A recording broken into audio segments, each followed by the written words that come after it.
In the north of England, hidden behind the hills, was a small village, Blackthorn. This village was difficult to find on maps, and the only road leading there was a muddy path. The people of Blackthorn worked until sunset, after which they would retreat to their homes. No one went out after dark. No one explained why, but it was simply understood.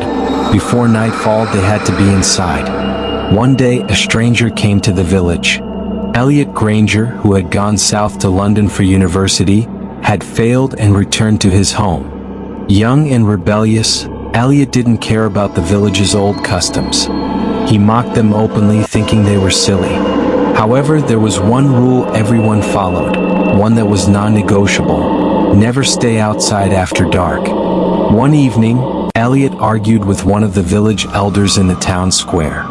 The old man, his eyes flashing with fear, whispered mockingly, "If you wander out long enough, you'll see him." Elliot laughed.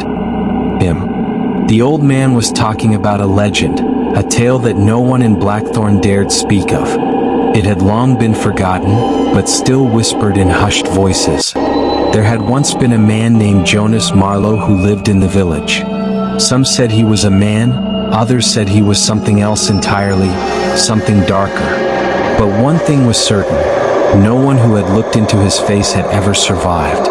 Elliot, eager to prove the superstition was just nonsense, decided to spend the night outside. He went to the abandoned stone hut on the outskirts of town, a place where, as a child, he and his friends had gathered to drink and tell scary stories.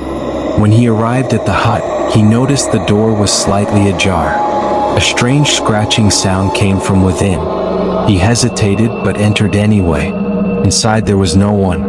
But in the corner of the room, the broken mirror was covered in strange fingerprints, long bony fingers. Then he heard footsteps behind him. He spun around and saw a silhouette in the darkness. It looked human, but completely wrong. Its arms were unnaturally long, its head tilted unnervingly to the side. It slowly moved toward Elliot. The figure's eyes locked onto his.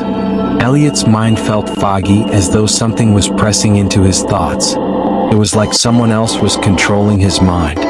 The longer he stared at the figure, the more he felt himself slipping. The figure raised its arms slowly, and its black eyes bored into Elliot's. His thoughts seemed to drain away, replaced by an overwhelming sense of dread. Then, for a brief moment, Elliot's vision cleared. His eyes opened wide, too wide, and his body trembled. The last thing Elliot saw before collapsing to the ground was the figure's twisted smile. The next morning, Elliot was found in the town square. He was naked, his eyes empty. He was still alive, but there was nothing human left in him. His body was covered in strange, gaping wounds. He muttered over and over, "It's still here. It's still here." The villagers stared at him with a mix of pity and fear. But no one dared approach him, no one said a word. Elliot had vanished from the village's memory, as if he were never there.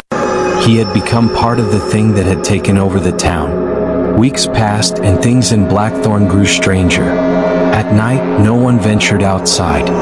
No children played in the streets, no animals were heard. The air was thick with an unsettling silence. The villagers huddled together, avoiding eye contact, afraid to speak.